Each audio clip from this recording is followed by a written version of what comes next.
बिस्मिल्लाहिर्रहमानिर्रहीम। अस्सलाम वालेकुम नाज़रीन, आप यूट्यूब चैनल देख रहे हैं। मैं इमरान खान हूँ। कुछ आम खबरें हैं, मैं आपके साथ सबसे पहले वो शेयर कर देता हूँ। एक तो पाकिस्तान को जो है वो बनाना रिपब्लिक बना दिया गया है, सिर्फ इसलिए कि इमरान खान का अपने लोगों से रब्ता ना हो सके।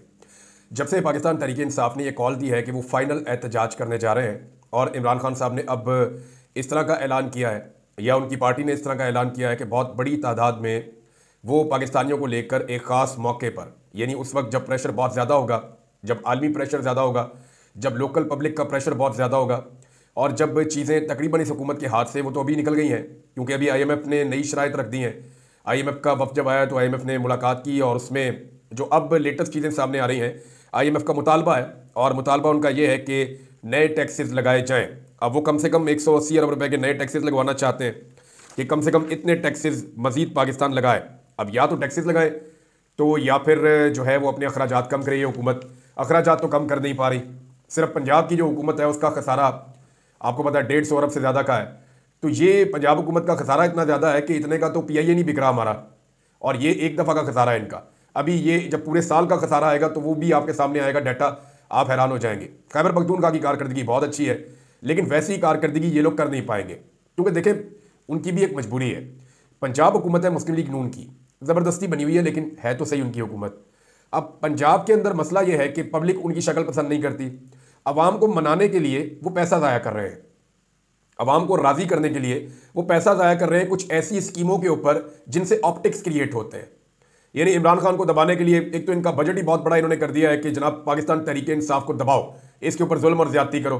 अरबों रुपया तो इस काम के ऊपर इन्होंने लगा दिया है। दहशतगर्दी की तरफ इनकी तवज्जो नहीं है, फिर गवर्नेंस आती नहीं है मरीम नवाज़ को, और तबाही इन्होंने फेरी हुई है।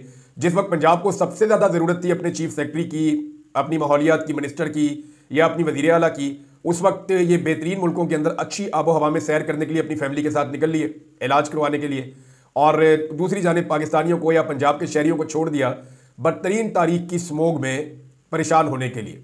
तो अब ये इस तरह की एक्टिविटीज़ जो कर रहे हैं, आपको पता है फिर उनकी गवर्नेंस की किस किस्म की अप्रोच होगी वो आपके सामने ही है। अब या तो इनको IMF की बात माननी पड़ेगी, नए टैक्सेस लगाने पड़ेंगे। 70 रुपए वो कह रहे हैं जी इजाफी टैक्स लगा दिया जाए पेट्रोलियम मसनूआत के ऊपर। अगर ये लग जाता है तो पाकिस्तानियों की तो कमर टूट जाएगी और इससे बराह रास्त आपकी बिजली भी महंगी होगी और आपके बाकी जो सोर्सेज हैं या जितनी भी पाकिस्तान के अंदर चीज़ें लोग रोज़ाना की बुनियाद पर खरीदते हैं वो तमाम महंगी होना शुरू हो जाएंगी। अब इमरान खान साहब ने जब से ये ऐलान किया ना कि हम एहतजाज करने आएंगे और एक बड़ा एहतजाज करेंगे, प्रेशर इन्वायरमेंट बन रहा है पाकिस्तान में, तो जब लोहा गर्म होता है तभी चोट लगाते हैं। पाकिस्तान तहरीक इंसाफ को इस बात की समझ आ गई है। अब मामला यह है उस वक्त से लेकर अब तक पाकिस्तान तहरीक इंसाफ के लिए ज़मीन तंग की जा रही है और एक नई प्लानिंग की गई है। राना सनाउल्लाह ने उसके बारे में कहा भी कि बहुत ग्रैंड और बड़ा ऑपरेशन किया जाएगा पाकिस्तान में, लेकिन क्या हुकूमत की इतनी पसली बाकी है? आलमी सतह पर पाकिस्तान की जितनी बदनामी हो चुकी है, जो बाइडन के जाने की सूरत में पाकिस्तान को वो एक जो कुशन मिला हुआ है या एक सहूलत मिली हुई है कि जितना मर्जी जुल्म करें आपको कोई कुछ नहीं करेगा, वो भी आपके हाथ से निकल जाएगा। तो इमरान खान साहब ने बेहतर वक्त का तयन किया है। अनाउंसमेंट तो इसी महीने होगी, एहतजाज कब होगा ये एक बड़ा सवाल है। अब तीनों अपोजिशन लीडर जो है पाकिस्तान तहरीक इंसाफ के, चाहे वो पंजाब में बच्चर साहब हो तो उनको बच्चर साहब को जो है पंजाब से वो आए थे इमरान खान साहब से मुलाकात करने के लिए, उमर अयूब साहब कौमी असम्बली में, और इसके अलावा जो है वो एक हामिद रज़ा काज़मी साहब पाकिस्तान तहरीक इंसाफ के सीनियर रहनुमा हैं, और उनके अलावा जो है वो शिबली फराज जो सेनेट के अंदर अपोजिशन लीडर हैं। तो इन सारों को इकट्ठा ही गिरफ्तार कर लिया गया।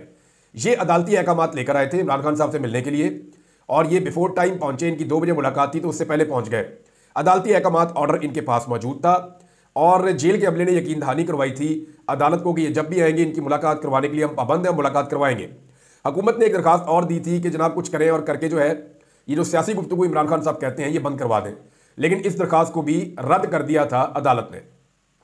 और अब जब ये पहुंचे मुलाकात करने के लिए तो जेल के अमले ने कहा जी आप सामने जाके खड़े हो जाएं, हम आपकी मुलाकात करवाते हैं। तो ये सड़क क्रॉस करके दूसरी तरफ को दुकानें उगाने वहां पे जाके खड़े हो गए पाकिस्तान तहरीक इंसाफ की लीडरशिप। अब 1.5 घंटा इन्होंने इंतजार किया, पहले ये 6-6 घंटे भी करते रहे। 1.5 घंटा इंतजार किया और जाकर दोबारा जब उनसे पूछा कि जनाब आप मुलाकात क्यों नहीं करवा रहे हैं, हमारे पास अदालती ऑर्डर है, आपकी जेल इंतजामिया सुपरिटेंडेंट ये सारे जाकर वादा करके आए हैं, तो अचानक जनाब पंजाब पुलिस आती है, वो इनको गिरफ्तार करना शुरू कर देती है। पंजाब पुलिस ने इनको बाजुओं से पकड़ा, हाथों से पकड़ा और उनको हिरासत में लेकर ले जाके वहां पे एक चौकी है उसमें बंद कर दिया। अब मामला यह है कि उमर अयूब साहब ने इसकी तफसीलात बताई। उन्होंने कहा जी हमने पुलिस से कहा कि जी आप गैर कानूनी काम कर रहे हैं, तो पुलिस ने कहा जी हमें पता है कि हम गलती पे हैं, मगर हम मजबूर हैं, ऊपर से ऑर्डर है। पुलिस बिल्कुल वैसे ही मजबूर है जैसे बिलावल मजबूर था आईनी तरमीम करवाने के लिए। उमर अयूब के बकौल उन्हें पाकिस्तानी इदारों और एजेंसियों की ईमा पर गिरफ्तार किया गया। उन्होंने नाम बताया, उन्होंने कहा जी Maryam Nawaz, Shehbaz Sharif IG Punjab, IG jail खाना जात, home minister Punjab, home secretary Punjab, jail superintendent, DPO और डीआईजी, ये सारे जिम्मेदार हैं। और सबसे बड़ा जिम्मेदार स्टाफ कॉलेज में फेल होने वाला वो कर्नल है जो इंटेलिजेंस एजेंसी का है, और वो सबसे बड़ा जिम्मेदार है जिसकी यहां ड्यूटी लगी हुई है। ये जनाब उमर अयूब साहब ने कहा, और उन्होंने बताया कि जी ये अदालती अहकाम की खिलाफवर्जी है। वैसे अदालत के अहकाम को तो जूते की नोक के ऊपर इस वक्त पाकिस्तान का निजाम रख रहा है। एक छोटा सा कांस्टेबल भी है ना, वो भी अदालत का ऑर्डर आप जाके दे तो वो पाँव से ठुड्डा मारता है, जूते की नोक पे रखता है। सबको पता है कि अदालत की औकात क्या रह गई है। खासतौर पर ये जो अभी आईनी तरमीम हुई है, इसके बाद तो अदालत की औकात ही खत्म हो गई है। अब जस्टिस अमीनुद्दीन साहब ने फैसला किया कि 14 तारीख से आईनी बेंच केसेस सुनेगा। लेकिन मामला यह है, कौन से केसेस सुनेगा? क्या आईनी तरमीम जो गैर आईनी तरीके से हुई है, जिसके ऊपर बहुत सारी पटिशंस आ चुकी हैं, जिसके नतीजे में यह आईनी बेंच बना है, क्या यही बेंच उस आईनी तरमीम को भी सुनेगा? यानी एक बेंच के बारे में कहा जा रहा है कि यह बेंच नाजायज और गलत है, और यह बना है एक मुतनाज़े आईनी तरमीम के नतीजे में। अब वो जो मुतनाज़े आईनी तरमीम है जिसके नतीजे में बेंच बना है, उस मुतनाज़े आईनी तरमीम का केस भी वही मुतनाज़े बेंच सुनेगा। तो क्या ये इंसाफ है? क्या ये रूल ऑफ लॉ है? क्या ये मफादात का टकराव नहीं है, जिसे आप कन्फ्लिक्ट ऑफ इंटरेस्ट कहते हैं? तो एक्चुअली ये है। बहरहाल इमरान खान साहब से मिलवाया नहीं जा रहा इमरान खान साहब की पार्टी की क़यादत को, और ये किया जाता है इसलिए ताकि इमरान खान पे दबाव डले। लेकिन जब आदमी जेल में होता है ना, और उसे खबर आती है कि मुझे जो लोग मिलने आ रहे थे वो बाहर गिरफ्तार कर लिए गए हैं, तो इम्पैक्ट बड़ा खौफनाक होता है। जो लोग जेल में रहे उनको आइडिया है कि बाहर से आने वाली खबर कितना इंपैक्ट डालती है, और ये जो लोग कर रहे हैं हरकतें, उनको भी आइडिया है कि इमरान खान के ऊपर दबाव डालना है, इमरान खान को तोड़ना है। तो कैदी नंबर 804 टूट नहीं रहा। आम आदमी होता तो टूट जाता। जावेद हाशमी ने एक दफा नहीं कई दफा गवाही दी है कि इमरान खान के अलावा अगर कोई आम आदमी होता तो टूट जाता, बल्कि वो खुद बड़े मजबूत आदमी, उन्होंने कहा अगर मैं भी होता तो मैं भी टूट जाता।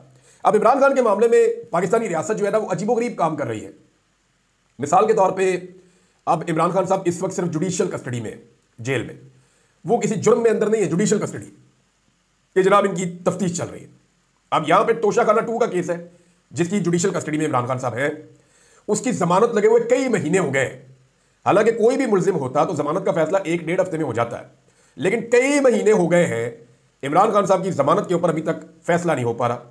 जजेस ऐसा लगता है एक दूसरे में डाल रहे हैं, और कोई भी इमरान खान का बोझ उठाने को तैयार नहीं है। यानी तोशाखाना 2 केस इमरान खान साहब की जमानत नहीं हो सकी। एफआईए के special prosecutor Islamabad high court में पहुंचे ही नहीं, मामला 20 नवंबर पर चला गया। यानी अब ये जमानत वाला मामला जो है 20 नवंबर पर गया।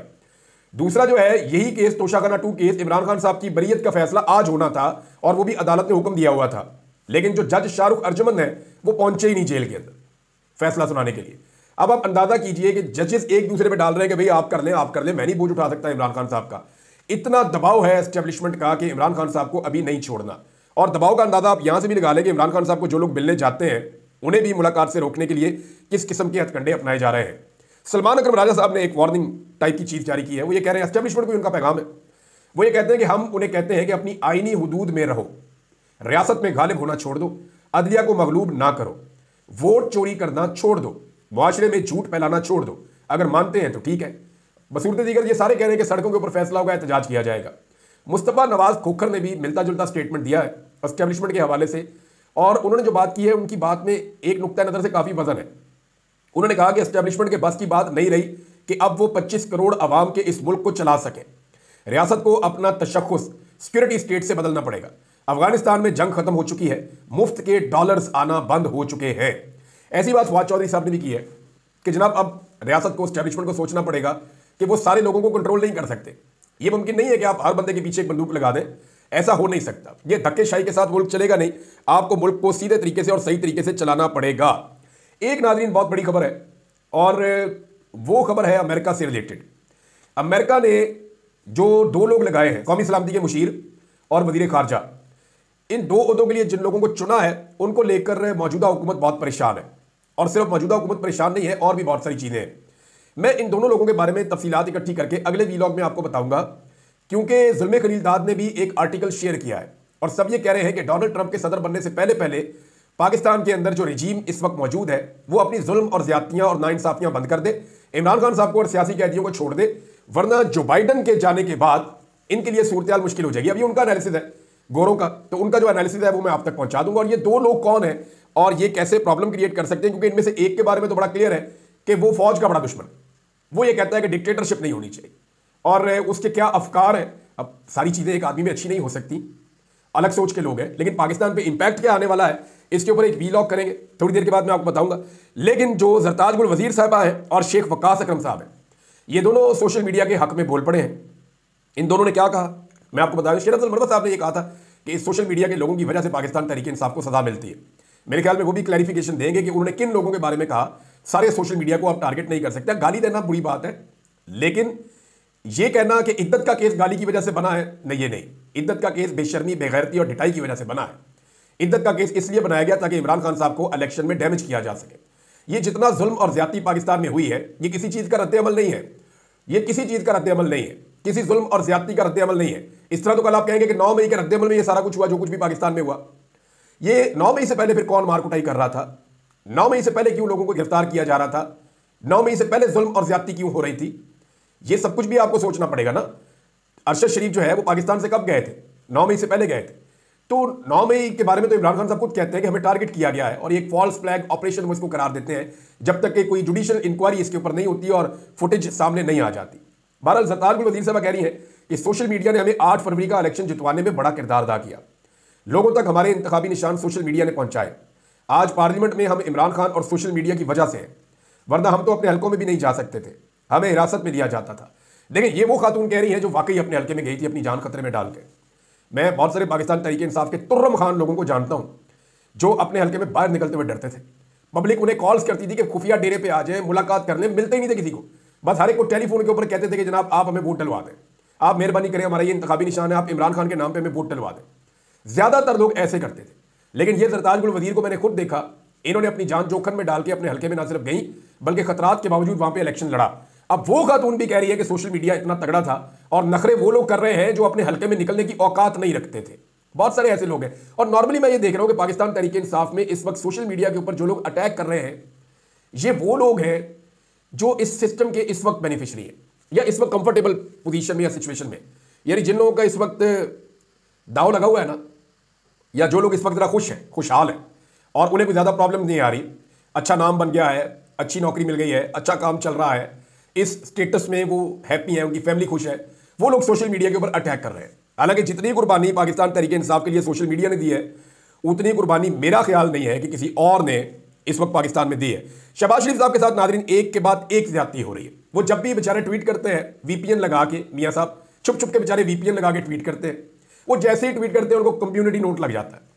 उन्होंने पहले ट्रंप को मुबारकबाद दी, लोगों ने ऐसी तैसी फेर दी, उनको कम्युनिटी नोट लग गया। कम्युनिटी नोट बहुत बड़ी बेइज्जती है, बंदे की इज्जत नहीं रहती सोशल मीडिया के इस प्लेटफॉर्म के ऊपर। तो शहबाज शरीफ साहब को यानी लग जाए ना कम्युनिटी नोट, कोई बात नहीं, किसी को 10 ट्वीट किए एक पे लग जाए, 20 ट्वीट किए चलो एक पे लग जाए, 5 ट्वीट किए चलो एक पे लग जाए। शहबाज शरीफ के हर ट्वीट के ऊपर कम्युनिटी नोट लग जाता है। इतनी बुरी हालत है इनकी इस वक्त। यानी अब इन्होंने ट्वीट किया, डोनाल्ड ट्रंप को मुबारकबाद दी, नीचे टका के कम्युनिटी नोट लग गया। उसके बाद अभी इन्होंने फलस्तीन के बारे में बात की, लोगों ने पोल खोल के रख दिया कि जनाब आप इस्लामाबाद में एहतजाज नहीं करने देते। आपने कभी आज तक इसराइली मुजालम के खिलाफ किसी को पाकिस्तान में एहतजाज करने की इजाजत दी? आपने किसी को आज तक निहत्ते फलस्तीनियों के कत्लो गारत गिरी के ऊपर किसी को निकल के एहतजाज करने की इजाजत दी? आपने बिल्कुल नहीं दी। तो लोगों ने वहां पे कम्युनिटी नोट लगा लगा के तबाही फेर दी है। नाज़रीन, एक और बात मैंने आपसे कही थी कि पंजाब की ब्यूरोक्रेसी को शायद गैरत आ जाए, लेकिन पंजाब की ब्यूरोक्रेसी को गैरत आ गई है। और हैरत अंगेज खबर यह है, किस्मत खान साहब ने भी शेयर किया है, डॉन ने भी इसको लिखा है, और खबर यह कहती है कि जी चीफ सेक्रेटरी पंजाब के हवाले से पंजाब की ब्यूरोक्रेसी बर्म हो गई। वो जाती मुलाजिम की तरह निकल निकल के फिर रहे हैं खानदान के पीछे पीछे। तो ये एक इतना अच्छा ब्यूरोक्रेट है, इतना बड़ा होता है, उसकी ये औकात रह गई है, यानी बेड़ा गर्क करवा दिया पूरी ब्यूरोक्रेसी की इज्जत का। तो ब्यूरोक्रेट बेचारे बर्म हो गए हैं, उनकी गैरत जाग गई है। वो ये कहते हैं कि चीफ सेक्रेटरी की जो वीडियो आई है ये उनके ओहदे को जेब नहीं देती। आम रूटीन में भी ज्यादातर हमारा चीफ सेक्रेटरी जो है वो सीएम हाउस के अंदर ही अपना वक्त गुजारता है और मातहत अफसरान को भी दस्तयाब नहीं होता। यानी ऐसा लगता है कि पंजाब की नौकरी नहीं कर रहा, ऐसा लगता है कि एक खानदान की नौकरी कर रहा है जिस खानदान की वजह से वो इस पोर्टफोलियो पे या इस सीट के ऊपर बैठा हुआ है। तो जनाब चीफ सेक्रेटरी के हवाले से पंजाब की ब्यूरोक्रेसी की गैरत जागी है। अब देखना यह है कि चीफ सेक्रेटरी की अपनी गैरत भी जागती है या जिनकी गैरत जागी है वो उनकी गैरत को सुलाने की कोशिश करते हैं। एक चीज नाज़रीन आपको मैं और बड़ी इंटरेस्टिंग बताऊं, यानी काजी फायद ईसा साहब के दौर के अंदर भी बड़ा जुल्म, बर्बरियत और जबर था, लेकिन याह्या अफरीदी साहब के दौर में रुका कोई नहीं है। ये जो आज 3 अपोजिशन लीडर्स गिरफ्तार किए गए हैं ना, इनमें से 2 ऐसे हैं, शिबली फराज और उमर अयूब, जो जुडिशल कमीशन के मेंबर भी हैं और इनको हिरासत में लिया गया और उनको रुस्वा किया गया और इनकी इमरान खान साहब से मुलाकात भी रोकी गई। अब क्या इसके ऊपर जस्टिस याह्या अफरीदी ने कुछ किया? कुछ नहीं किया। जस्टिस याह्या अफरीदी के हवाले से जितने भी हमारे कोर्ट रिपोर्टर्स हैं वो ये कह रहे हैं कि आप आने वाले दिनों में बहुत हैरान हो जाएंगे कि वो बहुत कमजोरी दिखा रहे हैं और उनकी जो हैसियत है वो अब एक बहुत सतही किस्म की रह गई है, सिंबॉलिक किस्म की एक वैल्यू रह गई है। एक्चुअली जो है वो सारे इख्तियारात आईनी बेंच के पास चले गए हैं, जहां पे सरबराही जस्टिस अमीनुद्दीन खान कर रहे हैं, और वो दोनों कमेटीज के मेंबर भी हैं। यानी दो कमेटियां जो फैसला करेंगी कि सुप्रीम कोर्ट में कौन सा केस चलना है और आईनी बेंचेस में कौन सा केस चलना है, दोनों के अंदर जस्टिस अमीनुद्दीन मौजूद हैं, तो उनकी ताकत बढ़ गई है। नाज़रीन, कुछ और खबरें हैं आपके साथ शेयर करता हूं नेक्स्ट वीलॉग में, टाइम ज्यादा हो जाएगा। अब तक के लिए इतना ही, अपना ख्याल रखिएगा, अपने इस चैनल का भी। अल्लाह हाफिज।